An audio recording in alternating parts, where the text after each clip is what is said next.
What you are about to hear is the story of a soldier and his lover, torn apart by war. Their love, tested by distance and fear, faces the ultimate challenge of survival and hope. The station was filled with the clamor of farewells, cries of families, lovers, and friends, all mingling with the distant roar of the steam engine.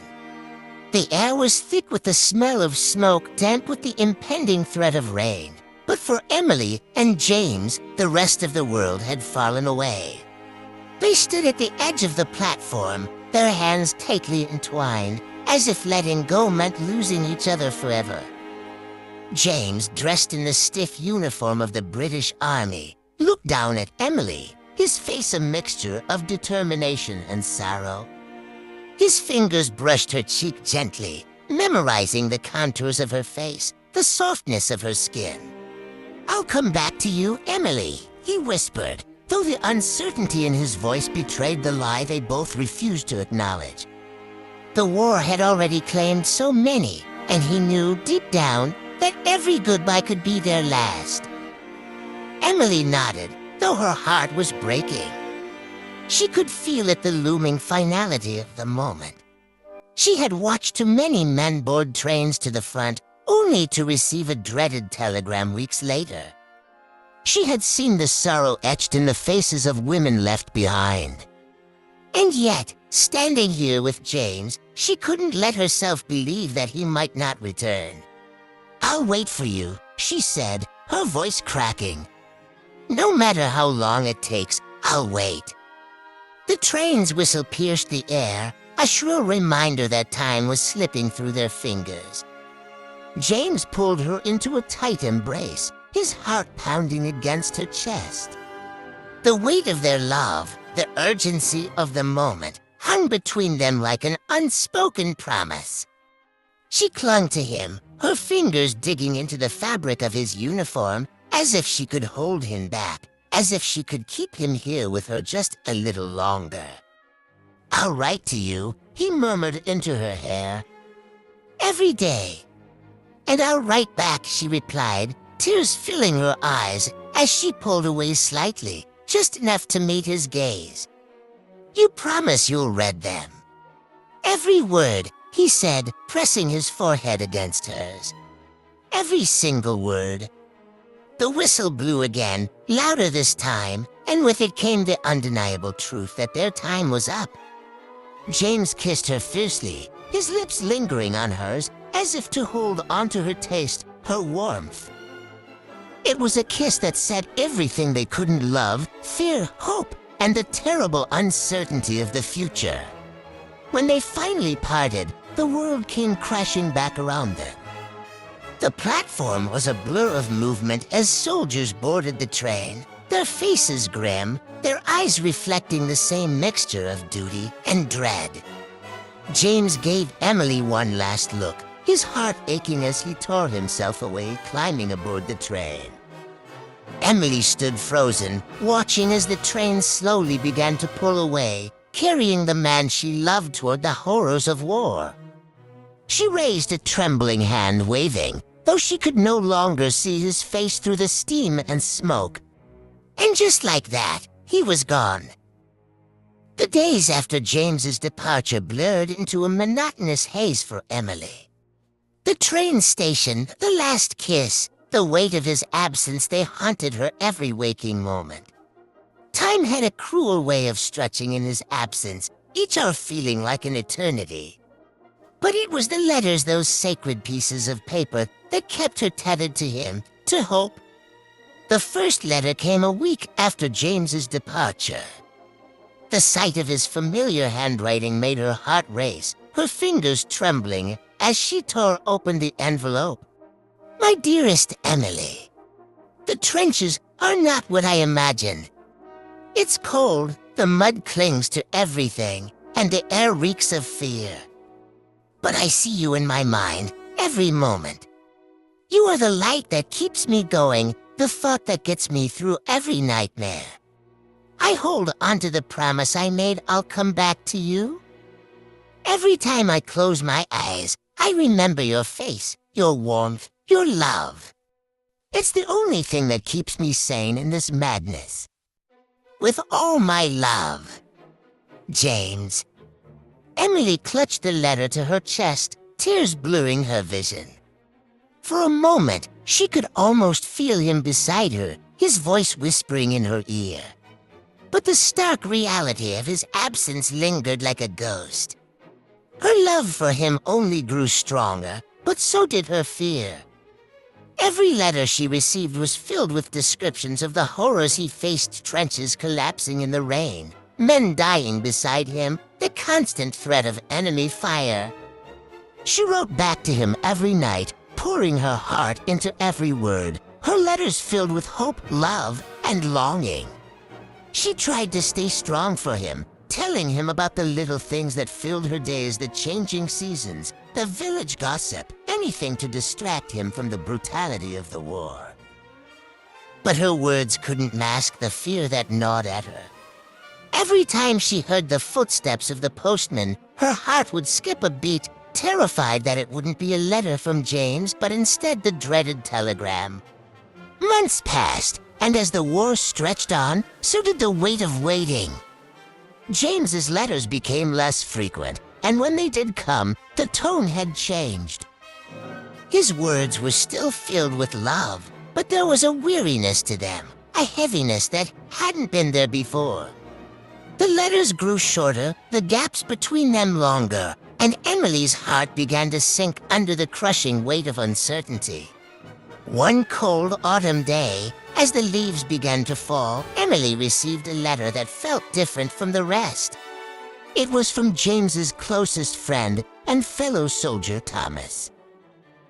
Dear Miss Emily, I write to you with a heavy heart. James. He's missing. During an attack on the front, we lost sight of him in the chaos. We've searched, but there's been no word, no sign of him. I don't want to give up hope, but I wanted you to know. I thought you deserved the truth. I will keep looking for him, and I'll let you know the moment we find anything. I'm so sorry, Emily. Please hold on to hope. Sincerely, Thomas. Emily's hands shook as she read the letter, her heart splintering into 1,000 pieces. Missing. The word echoed in her mind, hollow and terrifying. She had heard the stories of men going missing, of soldiers lost to the horrors of no man's land, swallowed by the mud and chaos of war, never to be found. Days turned into weeks, and the silence became unbearable. She still clung to hope, praying that James would come back, that he would walk through the door and take her in his arms like he had promised.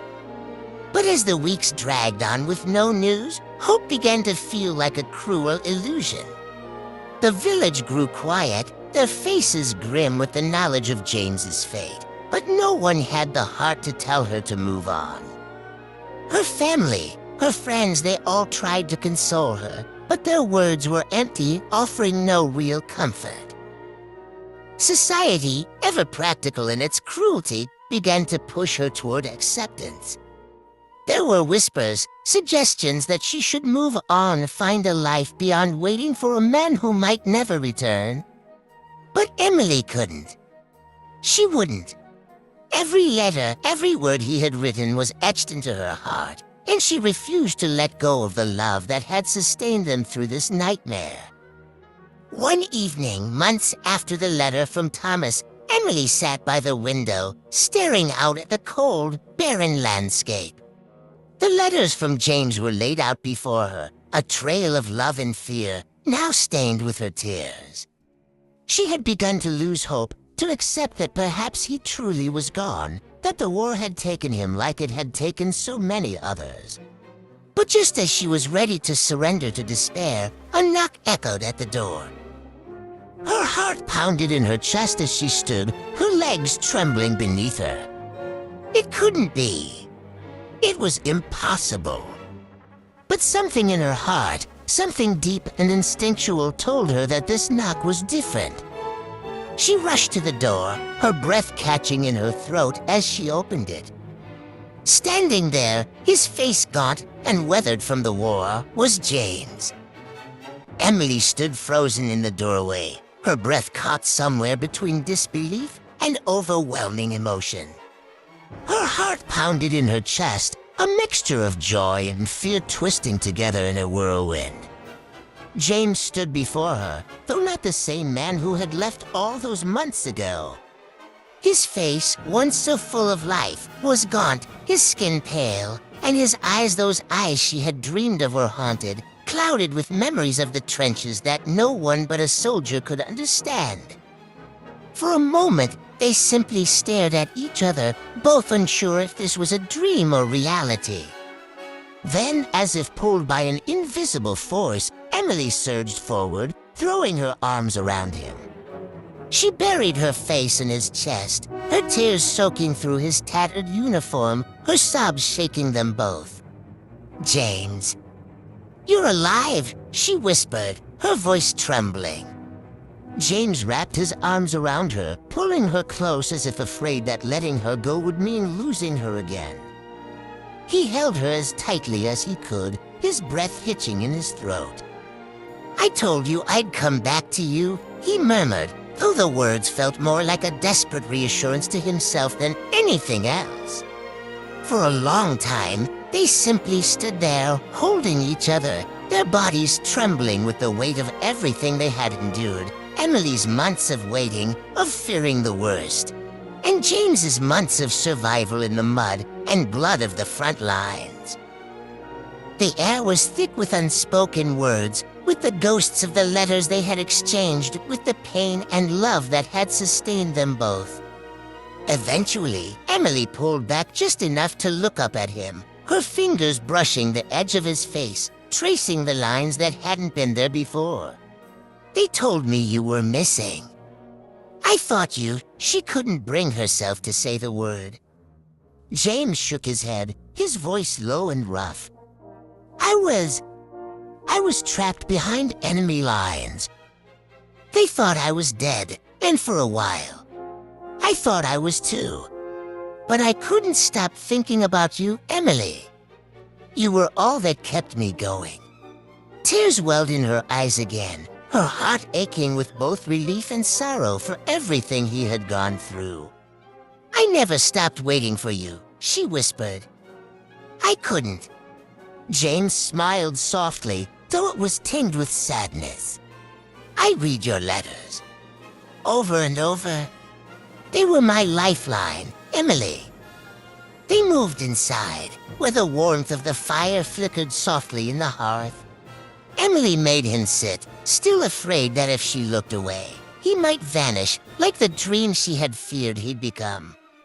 She studied him, seeing the physical wounds, his limp, the scar above his brow, but sensing that there were deeper, invisible ones, scars of the soul that war had inflicted. As they sat by the fire, James began to speak of his time in the trenches, his voice quiet, hollow.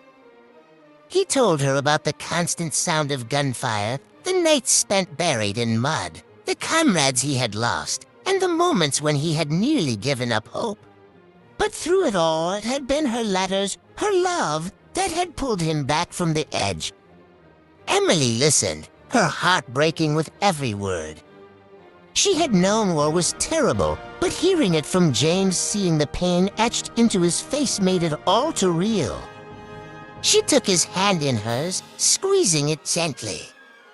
"I'm so sorry you went through that, James. But you're home now. You're safe." He nodded, though there was a faraway look in his eyes, as if part of him was still back in the trenches. "I'm here, Emily. But I'm not the same man I was when I left. I don't know if I ever will be." Emily's heart clenched at the vulnerability in his voice. She leaned in, her forehead resting against his. "It doesn't matter. I love you, James. I loved you then, and I love you now, no matter what. We'll get through this together." For the first time since he had returned, James smiled, a real smile, small but genuine. He cupped her face in his hands, his thumb brushing against her cheek. "I don't deserve you."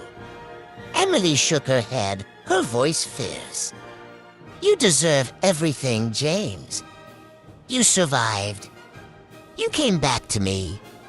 That's all that matters." In the quiet of the evening, they held each other close, the fire crackling softly in the background.